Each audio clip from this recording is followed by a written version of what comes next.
From the News Channel 5 Network, this is the Sami Cone Show.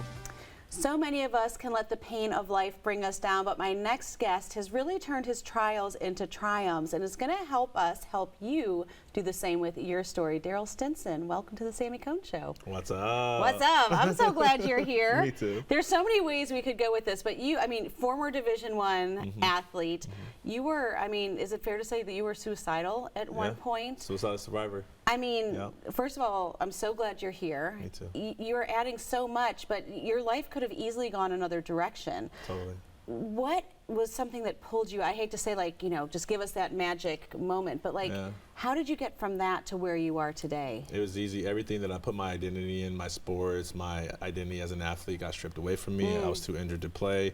My girlfriend for 4.5 years left me, got engaged to another man, and all of the things that I was using to hide behind got stripped away, and that made me suicidal. And I ended up in a psychiatric unit in Detroit, Michigan, and it was there two things happened. I found faith, and I also started to find mental health practices that taught me that I could build my life from the inside out, not just the outside in. Yeah, that's hard though too, 'cause a lot of us struggle with mental health issues, and sometimes it can be almost more frustrating to be like, well, just be more positive, or pray your way out, or take a drug. Like, any of those things can seem almost overwhelming in a bad way, but something obviously struck a nerve with you. What was that practice like of really developing a new sense of self and putting yourself out there again? Man, I just, you know, when you attempt to end your life and then you survive that, it's like you have this appreciation for the gift of life. And I knew, like, you know, at that moment that, man, if God saved me, like, I must be alive for a purpose. And so, like, that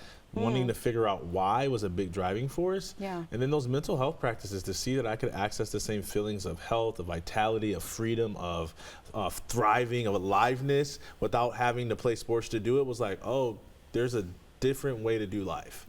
And so those things drove me for a while. Well, and now you're the CEO and co-founder of the Seeding Greatness Speaking Agency, right? So, and you're helping people turn their message into a movement. That sounds super awesome and totally overwhelming. So what is, you know, if someone's out there, maybe they're not looking to speak, but they want to make a difference in their family and their community. What's one step that they can take right now to do that?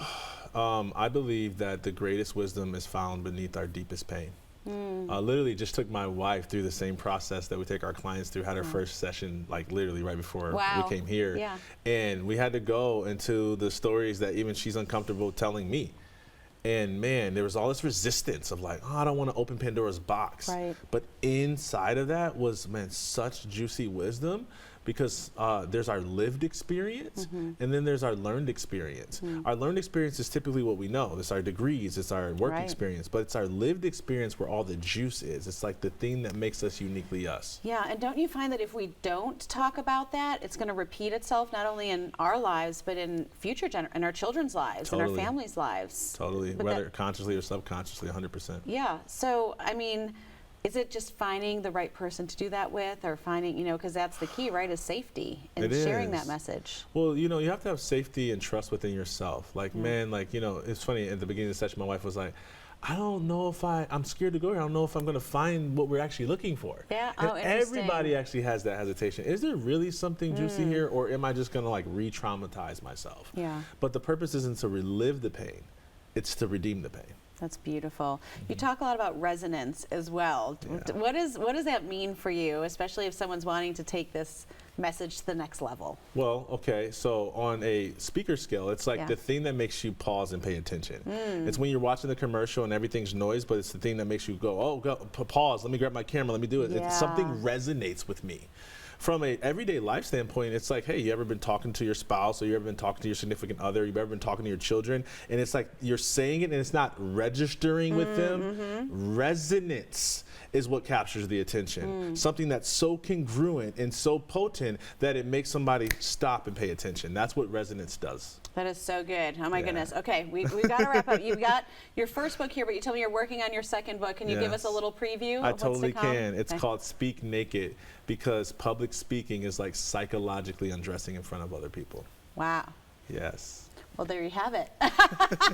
As someone that teaches public speaking, I am very interested to read that. But yeah, I love how you break it down. You and Brittany both do such a great job of really leading people through that process. So can't recommend what you do highly enough. Excited to check out that book. Where can people find more about you? Man, just any social media at Stinson Speaks. You know, and I know it'll be on the screen and all that. You know, or just reach out to me on LinkedIn. Awesome. Thank you so much for being here. Thank you. Make sure you check out Darryll Stinson. Pick up his new book, Speak Naked, when it comes out. I really appreciate you being here today. Thank you. You're welcome.